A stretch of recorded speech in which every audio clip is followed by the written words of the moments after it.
खूपदा ठरवूनही एखादी गोष्ट आपल्याकडून होतच नाही. नको त्या गोष्टीत मन आपलं भरकटत जाई. करायला हवं कळतं पण वळत नाही.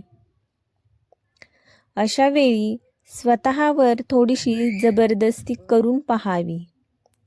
कारण ती गोष्ट केल्याशिवाय मनाला त्याचं महत्त्व कळत नाही आणि एकदा सवय झाली की त्याची ओढ काही संपत नाही.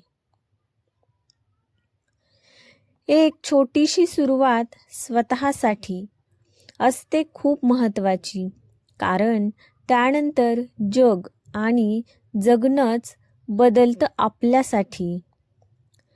एक सवय ज्यासाठी आपण वाट पाहतोय अनेक वर्ष, मग ती कुणासाठी असेल, व्यायाम, कुणासाठी ध्यान, कुणासाठी वाचन, तर कुणासाठी लेखन, एखादा सुंदर छंद.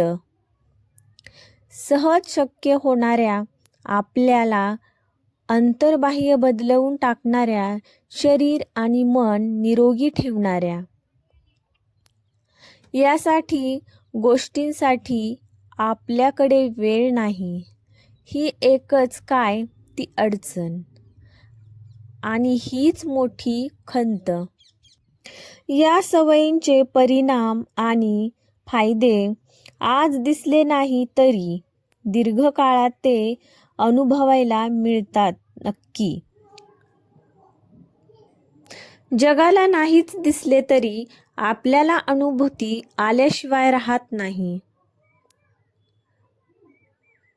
विचार करा, स्वतःसाठी एक पाऊल नक्की उचला.